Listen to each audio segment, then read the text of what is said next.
நம்ம என்ன பார்க்க போகிறோம் அப்படின்னா, டெய்லி கன்ஃபியூஷன் ஆகிற, எப்போ பார்த்தாலும் என்ன சட்னி வைக்கலாம் அப்படின்னு யோசிக்கிற மாதிரி இல்லாமல், சடனாக பசிக்கும் போது ஒரு ஏர்டைட் கண்டெய்னரில் ஸ்டாக் பண்ணி வச்சுருக்கதை எடுத்து ஆயில் போட்டு சாப்பிட்டுக்கிற மாதிரி ஒரு விஷயம் தான் நான் இன்றைக்கி செஞ்சு காமிக்க போகிறேன். அது என்ன அப்படின்னா, இட்லி பொடி தான் நம்ம இன்றைக்கி பார்க்க போகிறோம். ரொம்ப ஹெல்த்தியான, ரொம்ப உடம்பை வந்து சீர்படுத்துகிற ஒரு இட்லி பொடி தான் இது. டேஸ்ட்டுக்கும் எந்த விதமான இதுவுமே இல்லாமல் பேலன்ஸ் பண்ணுற மாதிரி இருக்கும். ரொம்ப ஹெல்த்தியாகவும் டேஸ்டியாகவும் எப்படி ஒரு இட்லி பொடி அரைக்கலாம், இந்த மாதிரி சாப்பிட்டா ஹெல்த்துக்கும் நல்லது, டேஸ்ட்டும் நல்லாயிருக்கும் அப்படிங்கிற மாதிரியான இன்க்ரீடியன்ஸ் தான் நம்ம இன்றைக்கி எடுக்க போகிறோம்.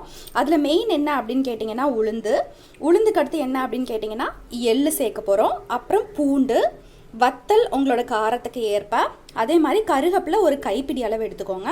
அதுக்கப்புறம் பார்த்திங்க அப்படின்னா கொள்ளு எடுத்துக்கிறோம். அதுக்கடுத்து பெருங்காயம். இப்போ உளுந்தையும் கொள்ளையும் பேலன்ஸ் பண்ணுறதுக்கு நம்ம கொள்ளும் பெருங்காயமும் எடுத்துருக்கோம். அதனால ரொம்பவே உடம்புக்கு ஹெல்த்தியாக இருக்கும். இந்த மாதிரி காம்பினேஷனில் அரைச்சி பாருங்கள், அவ்வளோ டேஸ்ட்டும் கூட. ரொம்ப சத்தான ஒரு விஷயமும் நம்மளோட இட்லி பொடியில் அடங்கியிருக்கு. ஸோ வாங்க இதை எப்படி பண்ணுறதுங்கிறத பார்க்கலாம். இந்த மாதிரி நல்லா ஃப்ரை பண்ணிக்கலாம், கருக்காமல் இந்த ரா ஸ்மெல் போகிற வரைக்கும் நல்லா ஃப்ரை பண்ணிக்கலாம். அப்போனா தான் அந்த டேஸ்ட் வரும். உளுந்து பார்த்திங்கன்னா நல்லா ஃப்ரை ஆகணும். உளுந்து கருக்கவும் கூடாது, சரியாக வறுக்கப்படாமையும் இருக்கக்கூடாது. நல்லா ஃப்ரை பண்ணி தான் வைக்கணும். அப்போனா தான் அந்த உளுந்தோட வளவளப்பு இருக்காது. அப்போ தான் நல்லா மொறுன்னு அந்த கிறிஸ்பி ஃபீல் கிடைக்கும். பொறுமையாக ஸ்லிம்மில் வச்சு ஃப்ரை பண்ணிகிட்டே இருங்க, அப்போனா தான் அந்த டேஸ்ட் கிடைக்கும். அந்த பூண்டோட அரோமா, இந்த கருவேப்பிலையோட அரோமா, அதெல்லாம் தான் வந்து ஹைலைட்ஸே இல்லை இந்த இட்லி பொடிக்கு. இங்கே பாருங்கள், உளுந்து இந்த ஸ்டேஜுக்கு வந்துருச்சு. நல்லா எல்லாமே வந்து அந்த கரகரன்னு சவுண்டு வருது பார்த்தீங்களா? அந்த கரகரன்னு சவுண்டு வரும்போது நம்ம ஸ்டாப் பண்ணிடலாம். அதே மாதிரி உளுந்தோட பக்குவத்தை மட்டும் பார்த்துக்கோங்க. இந்த அளவு கலர் வந்திருக்கணும். கடிச்சு பார்த்தீங்க அப்படின்னா நல்லா மொறுன்னு இருக்கும். ஒன்று எடுத்து நீங்கள் சாப்பிட்டு பார்த்தீங்க அப்படின்னாலே உங்களுக்கு தெரியும். இந்த மாதிரி கரகரன் வரும்போது ஆஃப் பண்ணிடலாம். ஆஃப் பண்ணிவிட்டு நம்ம மிக்சியில் போட்டு நல்லா ஃபைனாக வந்து பவுட்ரு பண்ணிட்டோம் அப்படின்னா, நல்ல ஏர்டைட் கண்டெய்னரில் போட்டு ஸ்டாக் பண்ணி வச்சிட்டோம் அப்படின்னா, எப்போனாலும் ரொம்ப கமகமன்னு சூப்பராக இட்லிக்கோ தோசைக்கோ வந்து ரொம்ப ஈஸியான ஒரு சைட் டிஷ் வந்து ரெடி ஆகிடுச்சு. ரொம்பவே என்னதான் இருந்தாலுமே எங்கள் வீட்டில் நான் வந்து பார்த்திங்கன்னா சட்னியோ சாம்பாரோ எது இருந்தாலுமே இந்த பொடி போட்டு ஒரு இட்லியை நான் தள்ளிட்டு தான் இன்னொரு இட்லியை வந்து நான் சட்னி போட்டு சாப்பிடுவேன். அவ்வளோ டேஸ்ட்டாக இருக்கும் இந்த இட்லி பொடி. இங்கே பார்த்தீங்களா, சூப்பராக ரெடி ஆகிடுச்சு. மிக்சியை திறந்தோடனே பயங்கரமான ஒரு அரோமா குப்புன்னு செம்மையாக வருது. இந்த மாதிரி அரைச்சிக்கோங்க. இந்த மாதிரி கொஞ்சம் ரொம்ப சாஃப்டாக அரைக்க வேணாம், கொஞ்சம் கரகரன்னு அரைச்சிட்டிங்கனாலே அது அப்படியே தோசையில் இட்லியில் தொட்டு சாப்பிடும் போது கருக்கு முறுக்குன்னு நல்லாயிருக்கும். ரொம்ப கிறிஸ்பியாக ஃபீல் ஆகும் தோசை இட்லி சாப்பிடும் போது கூட. இந்த மாதிரி ரொம்ப கிறிஸ்பியாக தோசை சுடாமல் இந்த மாதிரி கல் தோசை மாதிரி கொஞ்சம் தடிமனாக வந்து சுட்டு சாப்பிடும் போது அந்த இட்லி பொடிக்கு ரொம்ப டேஸ்ட்டாக இருக்கும்.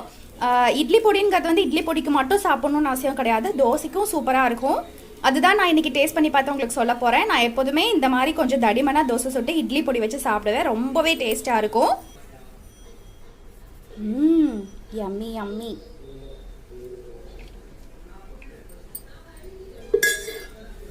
ரொம்ப டேஸ்டியான, பயங்கர அரோமாவான ஒரு இட்லி பொடி ரெடி ஆயிடுச்சு. இன்னைக்கு ரொம்பவே பிடிக்கும். இது வந்து இட்லி பொடிங்கிறது சத்து இல்லாமன்னு கிடையாது, ஏன்னா இதில் உளுந்து அதிகமாக சேர்க்குறோம். உளுந்து வந்து ரொம்ப முக்கியம் உடம்புக்கு, அவ்வளோ சத்துன்னு சொல்லுவாங்க. ஏன்னா அதனால்தான் நம்ம பாட்டி காலத்துலலாம் அடிக்கடி வாரம் ஒரு முறையெல்லாம் பார்த்திங்கன்னா உளுந்த வடை அதெல்லாம் அடிக்கடி செஞ்சு சாப்பிடுவாங்க. உளுந்தங்களி சாப்பிடுவாங்க. அதெல்லாம் ரொம்ப உடம்புக்கு நல்லது அப்படின்ற ஒரே ரீசனுக்காக தான் உளுந்து அதிகமாக சேர்த்துக்கிறோம். வடை ரெடி பண்ணோம், களி ரெடி பண்ணோம். அது ஈவன் தோசையில் கூட நம்ம வந்து உளுந்து சேர்த்து தான் சாப்பிட்றோம். அதே மாதிரி இதில் உளுந்து இருக்குது, பூண்டு இருக்குது, அப்புறம் பார்த்திங்கன்னா கருவேப்பிலை இருக்குது. கருவேப்பிலை பார்த்திங்கன்னா நல்ல முடி வளரும். பூண்டு பார்த்திங்க அப்படின்னா நம்ம உடம்புல வந்து என்ன மாதிரியான ப்ராப்ளம் இருந்தாலுமே இந்த பூண்டு வந்து கேஸ் ப்ராப்ளம், டைஜஷன் ப்ராப்ளம் எல்லாத்தையுமே சரி பண்ணும். ஸோ இது வந்து ஒரு எப்போதுமே இந்த மாதிரி அரைச்சி வச்சுட்டு ஒரு வாய் சாப்பிட்டீங்க அப்படின்னா அது உடம்புக்கு ரொம்பவே நல்லது. ரொம்ப ஹெல்த்தியான இட்லி பொடி தான் இது. டேஸ்ட் பண்ணி பாருங்கள். செம்ம டேஸ்டியாக ரெடி ஆகிடுச்சு. ட்ரை பண்ணி பாருங்கள். இதே மாதிரி நீங்கள் எப்படி இருக்குது அப்படிங்கிறத இதே மாதிரியே ரெசிபிஸ் ஃபாலோ பண்ணி செஞ்சு டேஸ்ட் பண்ணி கமெண்ட்டில் சொல்லுங்கள். இதே மாதிரி ஒரு சூப்பரான ரெசிபியோடு உங்களை நான் மீட் பண்ணுறேன். பாய்.